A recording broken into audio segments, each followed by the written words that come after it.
MTV news Kannada ವಾಹಿನಿಗೆ ಸ್ವಾಗತ. ಬೆಳಗಾವಿಗೆ ಆಗಮಿಸಿದ ರಾಜ್ಯ ರೈಲ್ವೆ ಮಂತ್ರಿ ವಿ ಸೋಮಣ್ಣ ಅವರಿಗೆ ರಾಮದುರ್ಗ ರೈಲ್ವೆ ಹೋರಾಟ ಕ್ರಿಯಾ ಸಮಿತಿ ಭೇಟಿ ನೀಡಿ ಕಳೆದ 20 ವರ್ಷಗಳಿಂದ ರೈಲ್ವೆ ಮಾರ್ಗಕ್ಕೆ ಹೋರಾಟ ನಡೆದಿದೆ ಅಂತ ಮನವರಿಕೆ ಮಾಡಲಾಗಿದೆ. ಲೋಕಾಪುರದಿಂದ ಧಾರವಾಡದವರೆಗೆ ರೈಲ್ವೆ ಮಾರ್ಗ ಆಗಬೇಕು ಅಂತ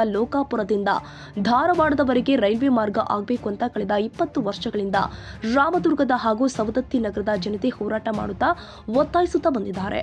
ಈ ಕುರಿತು ತಮಗೆ 2-3 ಸಲ ಸಮಕ್ಷಮ ಭೇಟಿಯಾಗಿ ಮನವಿ ಪತ್ರವನ್ನು ಕೂಡ ನೀಡಿ ಗಮನ ಸೆಳೆಯಲಾಗಿದೆ.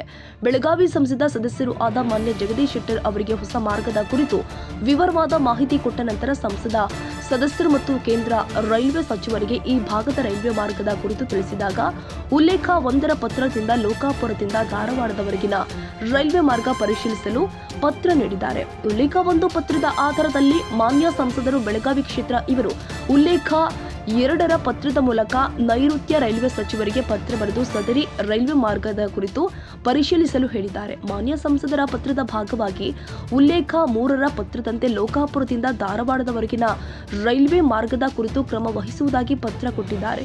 ಪ್ರತಿ ವರ್ಷ ಯಲ್ಲಮ್ಮ ದೇವಸ್ಥಾನಕ್ಕೆ 1,48,00,000 ಭಕ್ತಾದಿಗಳು ಬಂದು ಹೋಗ್ತಾರೆ. ಶಿರಸಂಗಿ ಕಾಳಮ್ಮ ದೇವಸ್ಥಾನಕ್ಕೆ ಪ್ರತಿ ವರ್ಷ 50 ಲಕ್ಷ ಬಂದು ಹೋಗ್ತಾರೆ. ರಾಮದುರ್ಗದ ಶಬರಿ ದೇವಸ್ಥಾನಕ್ಕೆ ವರ್ಷ ಪೂರ್ತಿ ಅಂತರಾಜ್ಯದಿಂದ ಜನ ಬಂದು ಹೋಗುವುದು ಮಾಡ್ತಾರೆ. ಕೇಂದ್ರ ಸರ್ಕಾರದ ನಿಯಮದ ಪ್ರಕಾರ ಟ್ರಾಫಿಕ್ ಎಂಜಿನಿಯರ್ ಹಾಗೂ ವಾಣಿಜ್ಯ ಈ 3 ಸರ್ವೆಯಲ್ಲಿ ಈ ಮಾರ್ಗ ಸೂಕ್ತ ಹೊಂದುತ್ತೆ. ಕಾರಣ ಲೋಕಾಪುರದಿಂದ ಧಾರವಾಡದವರೆಗೆ ಆಗುವ ರೈಲ್ವೆ ಮಾರ್ಗ ಭಕ್ತರಿಗೆ, ವಿದ್ಯಾರ್ಥಿಗಳಿಗೆ, ಕಾರ್ಮಿಕರಿಗೆ, ನ್ಯಾಯವಾದಿಗಳು, ರೈತರಿಗೆ ಹಾಗೂ ವ್ಯಾಪಾರಸ್ಥರಿಗೆ ತುಂಬಾ ಅನುಕೂಲವಾಗುತ್ತೆ. ಆದ್ದರಿಂದ ತಾವು ಲೋಕಾಪುರದಿಂದ ರಾಮದುರ್ಗ, ಸವದತ್ತಿ, ಯಲ್ಲಮ್ಮ ಮಾರ್ಗವಾಗಿ ಧಾರವಾಡದವರೆಗೆ ರೈಲ್ವೆ ಮಾರ್ಗ ಆಗುವಂತೆ ಕ್ರಮ ವಹಿಸಬೇಕು ಅಂತ ಮನವಿ ಮಾಡಿದ್ರು. ಈ ಸಂದರ್ಭದಲ್ಲಿ ರಾಮದುರ್ಗ ಬಿಜೆಪಿ ಮಂಡಲ ಅಧ್ಯಕ್ಷ doctor KV Patil, Ramdurg railway ಹೋರಾಟ ಕ್ರಿಯಾ ಸಮಿತಿಯ ಮುಖಂಡರು, ನಿವೃತ್ತ professor SG Chikkanaragonda, Chandrakant Maladakar, MD ಬೇಗ ನಿಗದಿ, ಎಆರ್ ಪಠಾಣ್, ಎಂಕೆ ಯಾದವಾಡ ಉಪಸ್ಥಿತರಿದ್ದರು.